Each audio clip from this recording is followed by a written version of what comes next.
Yeah, welcome to another episode of the Racer X Exhaust Podcast, brought to you by Yoshimura. I'm your host, Jason Weigandt. Yoshimura, that's Yoshimura-RD.com.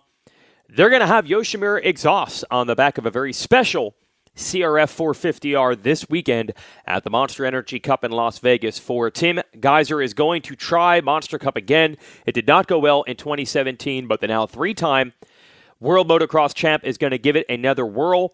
My buddy Mathis and I talked to Eric Kehoe at Honda a few months ago about this project, and he said, look, yeah, we're probably just going to have him get on our bike and just leave the European suspension settings at home, because it was pretty obvious to anyone watching him 2 years ago that his bike was way too soft, and he lasted about a lap into the first main event 2 years ago. So we'll see how Tim does, and we'll see how the bike setup is. That'll be very interesting to watch.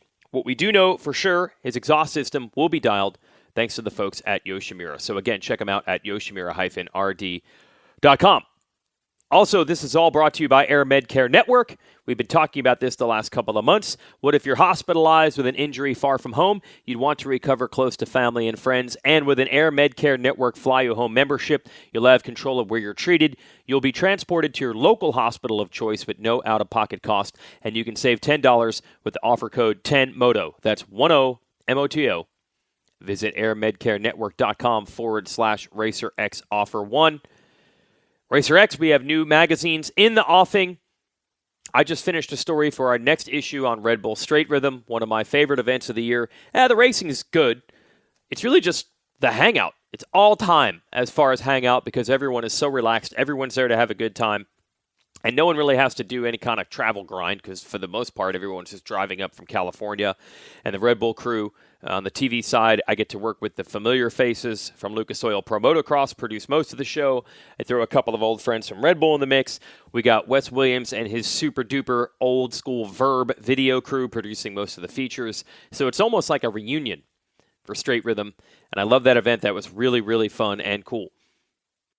In our upcoming issue, I just finished a story, though, about what you did not see from that event, which is everything that went down Friday evening when the riders were taking their first shots at the track, and a trio of dudes who are retired from racing, Ryan Villopoto, Josh Hansen, and Travis Pastrana, were all trying to figure out how to do this quad that they did not have to do. They were scaring me, they were scaring everyone, they were scaring themselves, but they were still going big because racers can't help themselves. And then there goes Tyler Bowers on a 1991 KX500 that was never intended to do any kind of supercross riding, let alone the type of quads that we expect these days. And Tyler jumped it as well. So that's a little behind-the-scenes story you'll get in the next issue. So go to racerxonline.com/subscribe right now. The latest news in the motocross industry, a couple days after Red Bull Straight Rhythm, KTM held its annual team launch, team intro for its three factory squads, Red Bull KTM 450 team, Troy Lee Designs KTM 250 team, and Rocky Mountain ATV MC Support 450 team. And this year they invited me out to host the event, so I turned on my recorder. So you'll get to hear what this team intro was like. You'll hear from everyone involved, the team owners, the team managers, and the riders on all three of these KTM squads. And it starts with John Hines, CEO of KTM North America, introducing the event. Little inside look that you probably don't get if you're outside of the media, but I'm going to bring it to you for the Exhaust Podcast. So here we go. My name is John Hines. I'm the CEO of KTM North America, and I want to be the first to welcome you to our 2020 Supercross KTM race team intro. It's great to see so many people here, see all the media here, our teams here, the setup here. Where you guys are sitting is actually the final evolution of what we're calling RD Field. So Roger Coster Field. This is our premier test track facility for Supercross and Endurocross out here in Southern California. And for some of you that have been with us for a while, you might have been here 2 years ago. We actually parked some semi-trucks out in the middle of this. We had just completed our very first Supercross track. And as you've seen this morning, we've got two absolutely completely beautiful Supercross test tracks to prepare for this upcoming season. And this isn't just about this facility. It's actually another step in our company's commitment to the sport of motorcycling and growing the sport of motorcycling. About 10 years ago, we made a commitment to move our headquarters from Ohio out here to Southern California. And we picked this location specifically, this Marietta Temecula location. This is the heart of Supercross and motocross. And we wanted to be here, right in the center of it. And our CEO, Mr. Pure, we made a commitment to the sport of Supercross. We wanted that 450 Premier title. And we made some strategic plans to make that happen. One of the very first things that we did is we brought on the best in the business. So we brought in Roger DeCoster and Ian Harrison. They joined the team. Shortly after that, we knew we needed a premier rider to make things happen. We brought in Ryan Dungey. Of course, you all know Ryan, our very first 450 Premier Supercross champion. We created a motorcycle forum called the Factory Edition. We continued with that evolution, and we made some strategic agreements with different teams and partners. Now the Rocky Mountain team, with the Troy Lee Designs team. We've continued this evolution of our strategy and our commitment to the sport of motorcycling and growing the sport. In terms of where we're at as a company now, we're taking the next step. This facility is part of that next step. We've got the Baker's facility down in Florida, and we have the premier Supercross and motocross testing facilities anywhere in the world now at this point. And I was with a friend or an industry colleague. We were giving them a tour of this facility, and they couldn't believe how nice it was and what we've done here to support the sport. And he actually said, "Hey, this is unfair for the competition." And I said, "You know what? It's not unfair. Everybody has this opportunity. But we're the company that made the commitment to doing it. We moved here, we built the facilities, we assembled the team, and this is just a part of what's going to be our continued success in the future. We have a number 1 plate on this bike behind me for a reason, because of our commitment to motorcycling. And it's not just this facility and those strategic decisions, it's also the people. And if you turn around and look at the group of people that we've assembled here, this is world-class people. This is a world-class organization. Every single person here has been hand-picked to help us deliver on world championship titles. And today, we're going to meet these people. We're going to meet our athletes. We're going to meet our riders. We're going to meet our team managers. For the Rocky Mountain KTM WPS team, where's Michael Byrne? Michael Byrne. Sorry, Michael. So, Michael, raise your hand. Michael Byrne. We've got Tyler Keefe on the Red Bull KTM TLD team. Tyler's in the back. Tyler. Ian Harrison, of course, the team manager for the Red Bull KTM Factory Racing team. We have our director of North America Motorsports, of course, the man, Roger DeCoster. Roger's here. And as I mentioned, world class. We also have a world class MC, one of the best in the business, that's going to walk you through the rest of today to meet the teams, meet the athletes, and of course KTM, we're ready to race brand. We're going to gear up and we're going to go and ride some motorcycles. So I'd like to invite up Jason Weigandt. He's going to walk you through the rest of the day. Everybody welcome Jason. Thank you.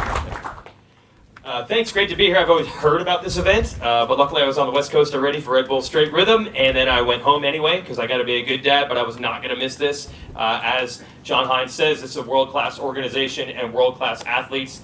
As much of it's a favor for KTM, I think, to think the media is coming out to help cover this, it's a favor for us in the media to have an event like this to give us access to these riders that are really becoming the riders that the fans want to hear from the most. So from a media angle, I appreciate this event being held, and then from the angle as a host, it's cool to have an event like this.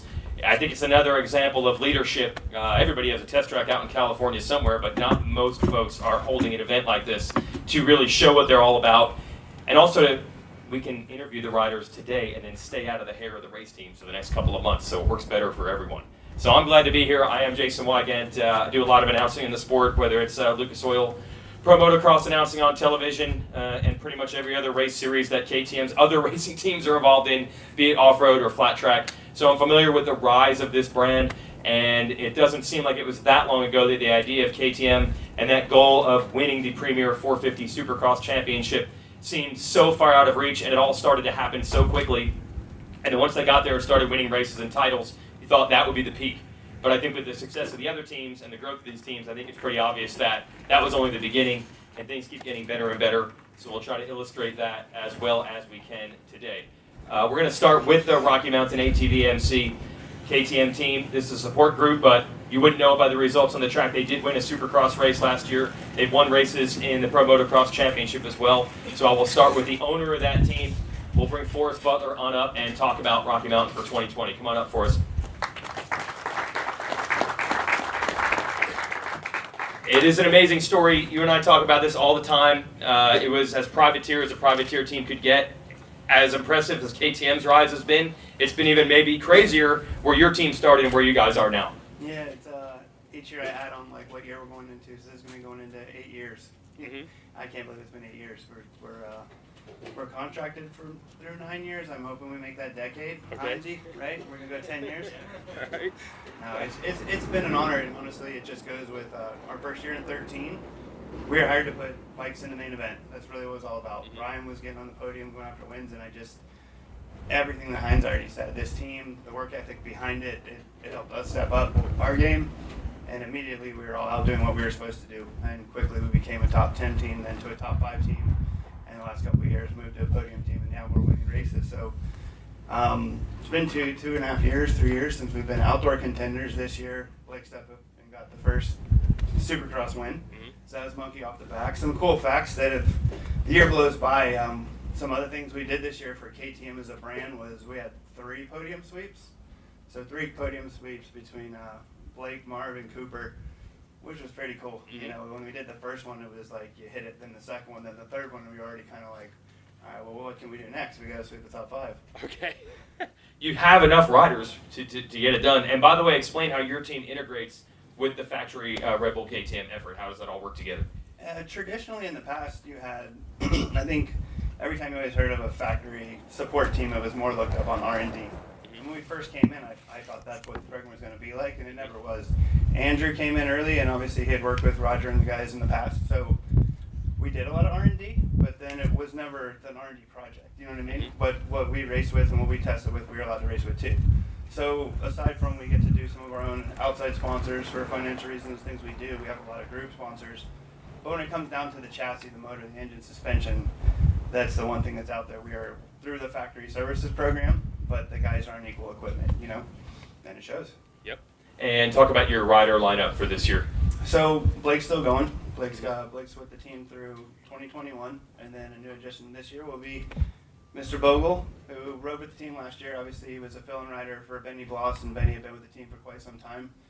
That was a tough decision for us, you know, as someone who we were looking to raise through 250s all the way up. And someone asked me earlier that decision, the final decision was honestly made middle to end of last week. So Justin's the man, and the pressure's on, and he's expected to get up on that podium too. Okay, could just happen. All right, we will bring your team manager up. That's Forrest Butler, the team owner of our Rocky Mountain ATV KTM. And another huge step for this team was bringing Michael Byrne, who used to race for the squad, back over to the team and now as team manager. And honestly, regardless of it's here in America or even we were talking about the results you've gotten out of the Australian team in Motocross of Nations, it seems like you have a little bit of a knack, I think, for this management thing. Was this a role you expected to go into as your racing days were going away? I mean, obviously it was something that I thought about once I retired. Obviously, when I was racing, I didn't think of this at all. So, Right. It was something, once I was done racing, it was something that interested me, and I was lucky enough that Forrest gave me that opportunity. And what have the results been like to get that win this year, to be part of podium sweeps? It's a pretty quick acceleration for this team to get to that level. What is that feeling like when now you're going to the races, feeling like any weekend you can win races? Yeah, it's definitely been pretty steep as far as that goes, and just the one to win, and obviously once you get that one, you want more. So the motivation's always high each weekend from all the guys, and that was a pretty cool step in the right direction. And obviously we couldn't do it without KTM and their support, and we thank them. And I think Blake wants some more, and I think now that we have Justin too, these guys, Justin was a fill-in guy last year, and he started winning heat races, so he got a taste for it again too. So I think we have 2 really good guys who have some good experience, and I'm looking forward to it. Okay, we will bring them on up. We'll start with Justin Bogle. Yes, he was a fill-in rider for the team last year when Benny Bloss went out with a knee injury, and then stayed on with the team all year. And it has been quite a journey for you to get to this level. We were talking earlier, not every offseason goes by where you even know who you're riding for, what program you're going to be on. So it has to be phenomenal to just know I'm locked in and I'm good to go.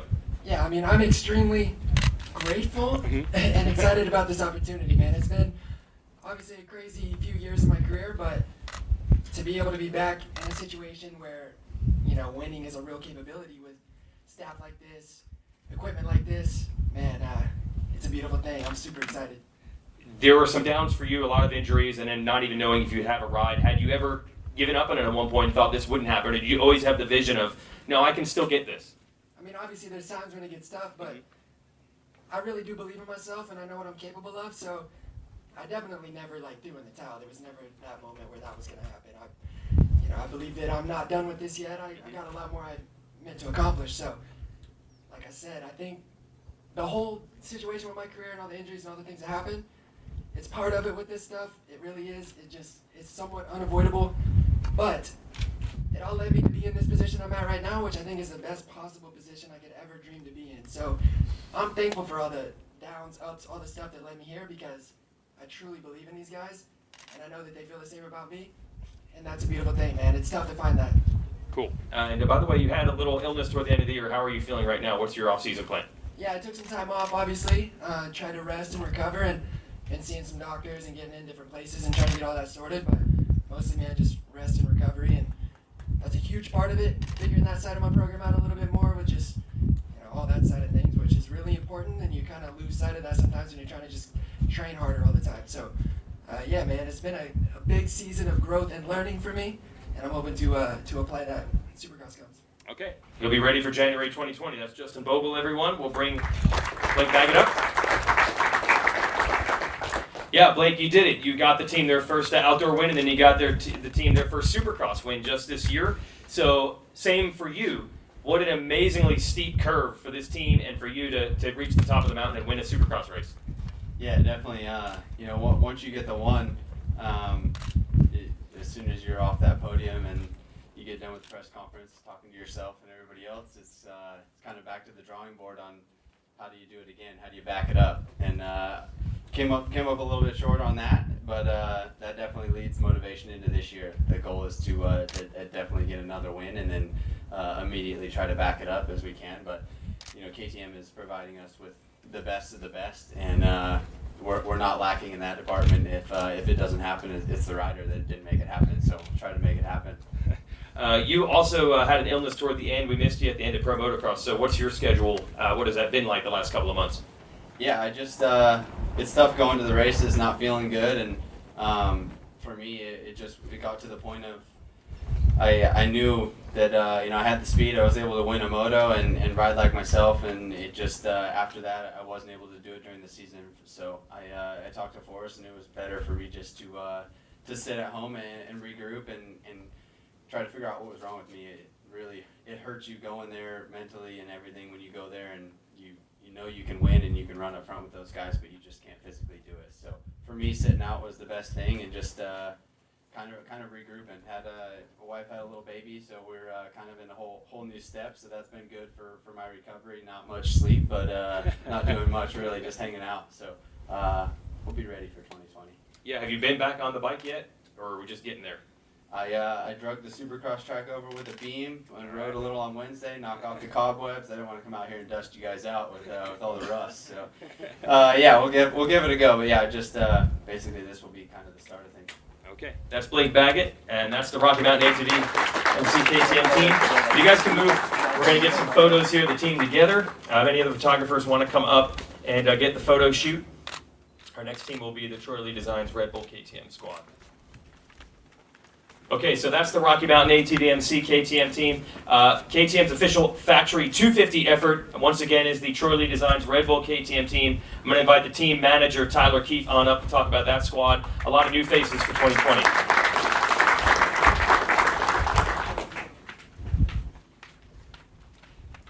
Look, to be honest, sometimes we have these press events and the press already pretty much knows everything that's already happened. But I think with this team, there is some news. There's a lot of new faces over there, Tyler. Yeah, for 2020 we have a whole bunch of new guys, and some of the amateur kids moving up, and then also a new crew with a lot of new guys on the staff. So looking forward to 2020. And it's funny because Brandon Hartranft's new to the team, and he raced 2 pro seasons, and the press release says that he's the oldest rider, the most experienced rider on the team. So a lot of youth there. Yeah, for sure. Brandon's 21 years old, and Derek's I think our second oldest, and then we have 2 17-year-olds. So we got news from Robert Jonas in Europe that there's a really good kid from France, and take a look at him. So he watched some races and stuff, and we brought him over here. And then talk about this bridge to your amateur program with having riders like Pierce Brown that have come through and Derek Drake that have come through from originally Orange Brigade and then to your amateur team. Yeah, obviously that's the steps that KTM wants to take, and Derek showed some speed this year, and then Pierce Brown actually came out for 1 national. We were trying to do more, but he ended up Tuesday after hurting his shoulder, so he showed really good speed at Florida, and so yeah, it's ready for him to move up. When you have so many new riders, how do you set the goals for the team? When you're established guys that have won titles before you want to win titles, where do you expect to line up? Is this a year to learn, or do you guys expect to go for the throat even with some new guys? I think definitely with the new guys, it's a learning curve. They all have a lot of talent though, so anything can happen. Have a good solid off season, and they have the speed. So try to get some podiums and wins and see where we're at. Okay, that's Tyler Keefe. You did it. You made it through. Good job. We will start with the riders. Where is that veteran Brandon Hartranft, the old guy on the team, entering into his 3rd pro season? Now, he actually made his debut with this squad last Saturday at Red Bull Straight Rhythm. It was on a 2-stroke, but he nearly won the event. So did we find out maybe there's a hidden talent there? I don't know about the corners. I don't know about the endurance, but the straight line speed, very good. And I feel like I've had it in me the last 2 years. I haven't been on the best equipment, I'd say, so I feel like it's holding me back a little bit. But this whole new team and just Roger, Ian, Tyler, I'm just super thankful for this opportunity. And been on the bike for about 3 weeks now, and it's an amazing bike. So I'm super stoked for 2020. And what is it like to not just be part of this team, but all the other teams? This 450 Supercross champion is part of the KTM effort as well. So what's it like to be integrated with that kind of star power? It's honestly a dream come true. When I first got the offer, I was starstruck, to be honest. I couldn't sleep for like 3 days, so I'm blessed and thankful for this opportunity. Cool. All right. And are you going to be hanging out here in California? What's your plans for training and riding and all that throughout the year? I'll be staying here in Cooper's house, so I'll be here for the long run. All right. That is Brandon Hartranft. Welcome to the team. Yep. We will bring Derek Drake up next. Drake has taken the long run through the amateur ranks. Still haven't gotten him in Supercross yet. Made his pro debut at Hangtown and Pro Motocross in May of 2019. But he's definitely done a lot of damage at the amateur level. A Nicky Hayden Horizon Award winner 2 years ago. So it's still happening. We still haven't gotten you in Supercross yet. This process is going, but you got to be so excited now to enter your first full pro season. Yeah, definitely. It's been a long time. I remember I was on Street Minis, and then Tyler shot me a text on my phone. I was in Mammoth, and it all started from there. And then we signed. I've just been taking every step possible and taking the right direction. So I'm super excited. And Supercross, I'm sure you've ridden it. We haven't seen it in a pro race, but how do you think that works for your skill set? Last year, I did a little bit of Supercross for a Monster Cup, and I felt really comfortable. And we got world-class facilities here and world-class bikes, and I'm excited. And as far as working with the team, you've got a lot of experience with them. What have you learned so far, going back to, say, when you started in May, that can help you now? Oh, I've learned so much through the years. I've been out here in Pack States when I was hurt, just watching, just learning, and learning about the bikes, and just everything I can soak in as much as possible for Supercross. Okay. That's Derek Drake. Welcome aboard, and we'll see him in January. And we have Brian Moreau, a new member of the team. We'll welcome the Frenchman on up, only 17 years old. Let's welcome Brian. So as Tyler said, they got some scouting from the KTM Husqvarna group over in Europe. But we do know this, when we get French riders, usually there's a lot of Supercross experience. So are you pretty comfortable with Supercross? I did Supercross in the past, but not that much. So I will have to work on it, and then it's gonna be a new experience, new stuff, and so thankful to be here with the team, and yeah. Has to be a dream come true to get this chance to have a factory ride in America. Yeah, of course it's a dream. Like, it came true, and I'm really happy and being with that team official and stuff. So with a lot of good people behind me, so and around me. So I'm really grateful, and yeah, as I said, thank you to everyone. And you raced Monster Energy Cup, actually, in the past, right? So you got a little experience of what the big feel of Supercross is like in the U.S. Yeah, last year I rode like at the Monster Energy Cup, and yeah, I did some good lap time, and then on the races, like I did many mistakes, so I didn't get the result as I expect. But yeah, now I know how it is. I mean, it was not a real Supercross, but yeah, we will see. Okay. And these guys will all be riding, so we will see also. Welcome to the team. That's Brian Moreau. And we welcome Pierce Brown to the stage, another graduate of the amateur ranks for the squad. Pierce. Pierce, you've been part of KTM's program for a long time, Orange Brigade, and eventually TLD, but now it's finally here. You got you at one race last year outdoors, but it's about to happen for real. What are the feelings thinking, this is it, my pro career is beginning? Yeah, it's finally here. I got my feet wet last year at Florida, and had a good run there, but unfortunately got hurt after, or the Tuesday after, so had to set up the season, and me and TK made the plan to start the Supercross this year, so I'm stoked, really excited. Yeah, so how much prep have you gotten in? How does it feel so far?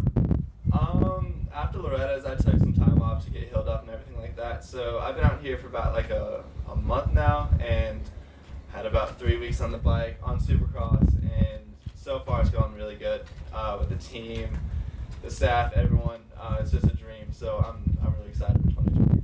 And what's it like? I feel like your team's always been pretty tight with teammates, getting along, but battling during the week. So what's that atmosphere like with all the riders and all the KTM teams that you get to ride with? Yeah. I mean, everyone on the team, they just make me feel at home. From the mechanics, the riders, everyone. It's just always a good time being with them. So I'm very blessed to have the opportunity to be on the team. All right, so another rookie coming into Supercross this year, Pierce Brown, everyone. And we'll gather the squad for the photo op. This will be the Troy Lee Designs Red Bull KTM lineup for 2020. We welcome a lot of youth to the team, with Drake, Moreau, and Brown all making their debuts in Supercross, and Hartranft going into year 3, and his first as an official factory rider. And now we move on to the big squad. This is the team that has won 4 of the last 5 AMA 450 Supercross championships, and doing it with 2 different riders. And as Forrest Butler mentioned, multiple podium sweeps, 1-2 in the series a couple of times. So this has become the creme de la creme of the Red Bull KTM Factory 450 effort. The first rider, we will first welcome the team manager to talk about the team this year. Where's Ian Harrison? Ian, there he is. All right, good to see you as always. Look, just a year ago, it was your first run as the actual team manager. I'd say you did pretty well. You guys won the title. Marvin won races and was right in the hunt as well. So is it any different for you going into year 2 now? Yes. It's actually, I feel a lot better about going into year 2, because I was so worried about coming into this season and not winning a race and being the guy that let everyone down. But so things turned out a lot better than I ever imagined, and I'm excited about this next year, yeah. We tell the story all the time. KTM made a huge move to bring Roger DeCoster over to this brand, but that also included you. You were Roger's right-hand man. And you said, look, you didn't know exactly what you guys got into. Did you surprise yourselves how quickly you were winning races and how quickly you turned KTM into a contender in Supercross? Yeah, I mean, I think I've told this story many times before, but I remember going to Roger's house and he told me, hey, there's this opportunity for us to go to KTM, and I thought, Rog, KTM? there's all these other brands. Why are you choosing KTM? But I quickly realized that commitment that they had to racing, their goal, and when everyone was pulling back, they were pushing forward, and this really attracted me, and then we managed to get a good group of people around us, mechanics, engine guys, suspension, the whole crew, and everyone was pulling the rope in the same direction, and I knew this was just a matter of time, and I'm so grateful I made that move, Yeah, now we could say the results speak for themselves as far as how great the organization is and the expansion. Having a test track right here next to the race shop, and I've heard it's expanded, multiple tracks now. Who has ever had this kind of stuff in their arsenal to work with? Exactly. I mean, where we are today, we're standing on asphalt. We've got a cover over here. We got proper toilets, and we have 2 awesome tracks. It's incredible, and literally it's 5 minutes from our shop. So if we want to test something at 1 o'clock, we can shoot up here and test it. And I really thought when they first told me about this, John Hines and John Eric at the time, I thought it was a pipe dream, you know. But they made it happen, and it's really, really, I think it sets the bar. We show that we into racing.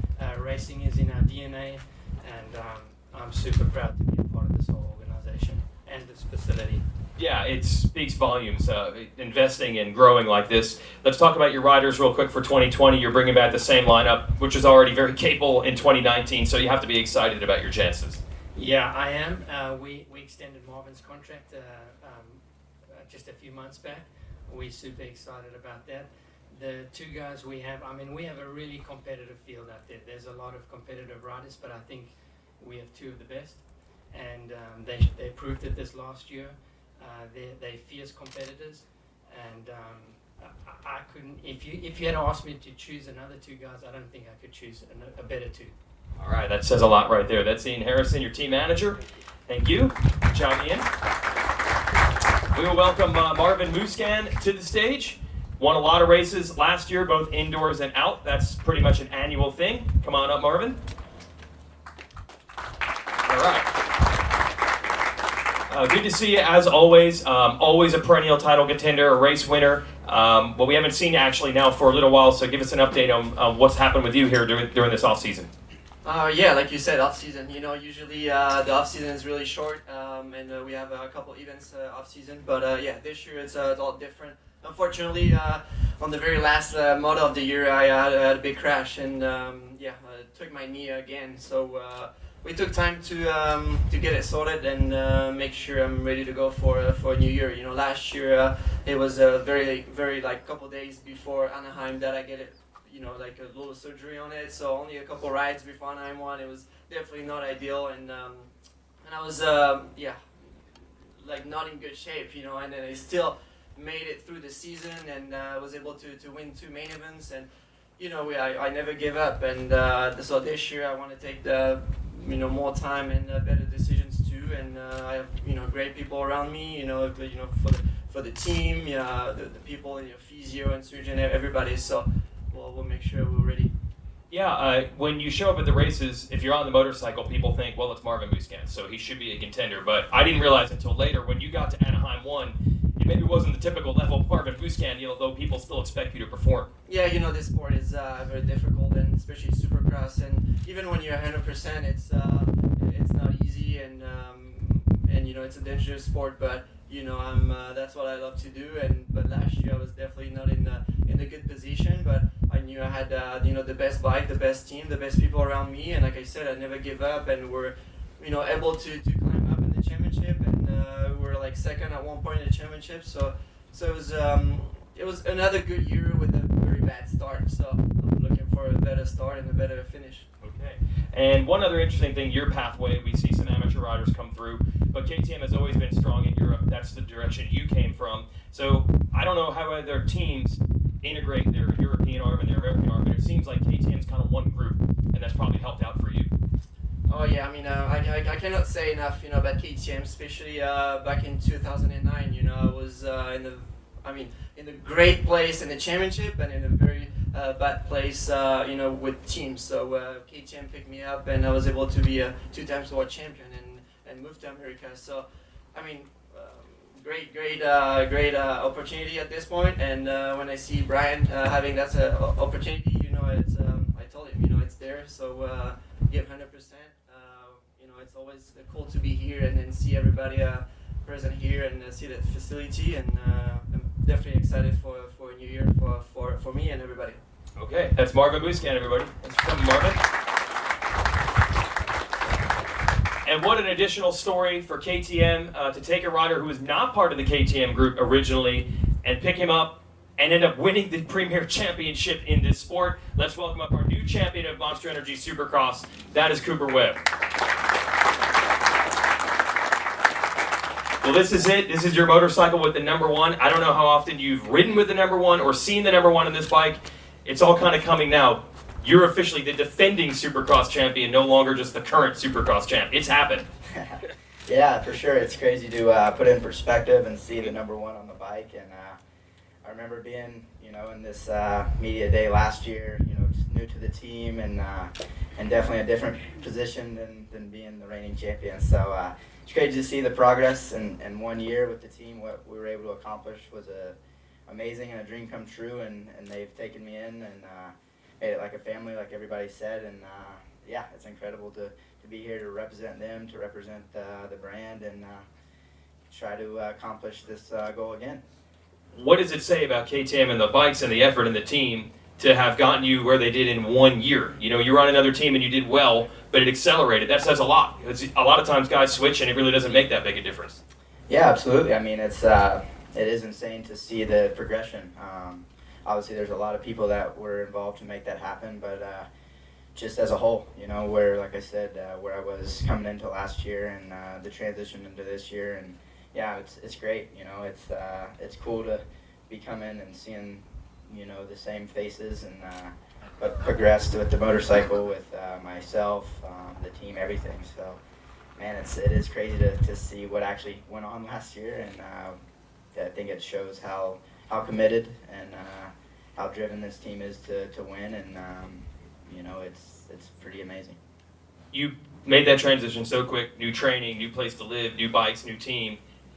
It's year 2. I would have to think in some ways you should be even better now that you've got a whole year of that experience under your belt. I hope so. No, for sure. I think after, like you said, a year of just knowing how to handle things, a year on the bike with fitness and riding, and that was my first time ever completing all 17 Supercrosses even. So, a lot was learned last year, and I think there's a lot of room to grow. I'm still 23, so I feel like I have a lot of fight left in me. So, yeah, looking forward to what this season holds and trying to represent this number 1 plate well. What's your timing? We know you had a little injury toward the end of Pro Motocross. What's your timing getting back on the bike and everything? Yeah, I had a little knee tweak at the end, so I missed the last 2, but I was able to take some time off like we all kind of have, and got back on the bike last week for the first time on Monday to get ready for Red Bull Straight Rhythm and rode the 2-stroke, but this week was the first week back on the 450, so it's cool to be back on the race bike and start with basically my setting from last year and try to improve it from there. So that was a cool feeling to be comfortable first day on the bike. All right, there it is, folks. That is your 450 Supercross champion with the number 1, Cooper Webb. So there you have it. That's the team intro. But I did grab a couple of interviews. I'm going to play the Marvin Musquin one next week because that's a little more extensive, a little bit longer. But as a nice bonus, here's an interview with Blake Baggett. For about 10 years now, every interview I've done with him has been extremely odd. And this one is no exception. So where have you been? Like, you alive? You well? You going back into hiding right after this? We don't normally hear or see anything from you during the off-season. This is weird. Well, this is just when this event occurred. You going to go back into hiding? I'm going to go back to where I was. You told me I think you went 30 days without seeing another human besides your wife at one point last off-season, and you liked it? It's pretty nice, actually, yeah. It's like living in a different planet. Are you going to go back to that planet? I can't tell you. Because someone might try to find you. Yes. You have to talk to people. Yeah. How is dad life? Dad life is awesome. It's awesome. Where are you? You have an apartment built down there? See, you throw in those strict questions like I'm going to answer that. Dude, I've seen how you went around this. Stop.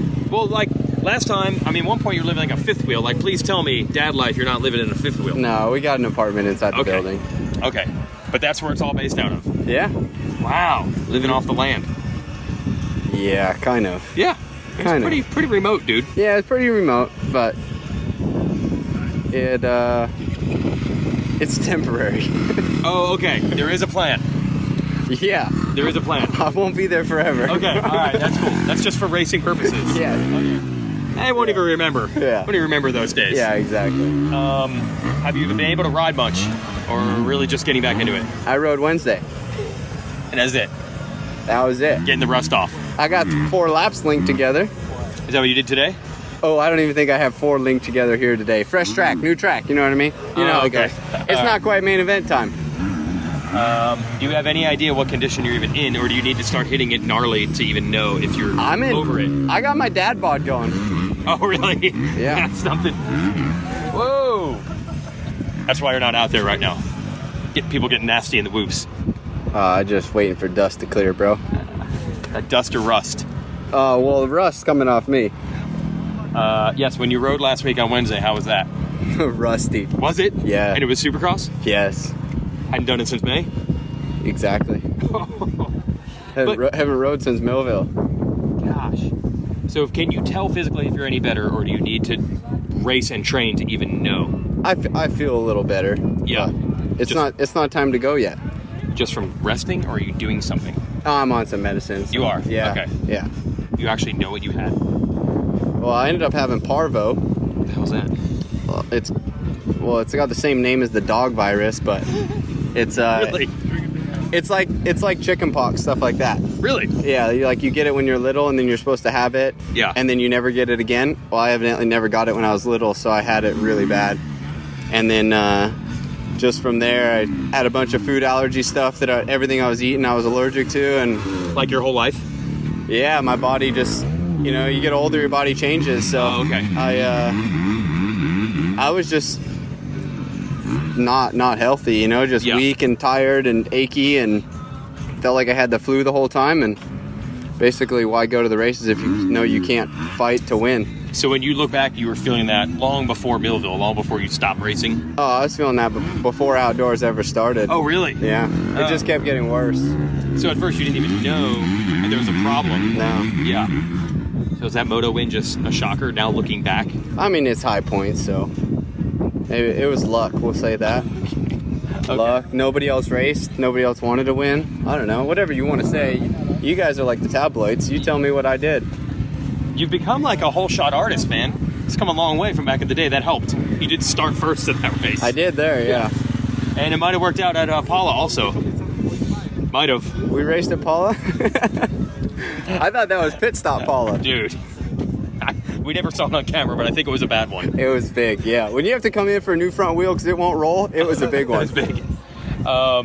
So are you confident that you'll eventually get this is curable or manageable, parvo and all this stuff? I mean, you just said I won high point. Now you're trying to take it away from me, that it's just gone forever? Well, maybe you... Dude. Maybe you can... Man. Maybe you can just I might have parvo. to call Mathis, do an interview with Mathis instead. Real news. I mean, he's more positive than you.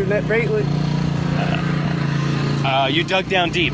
I'm giving you credit for digging down deep. Thanks. Through the negative, I appreciate you found a positive. Thank you.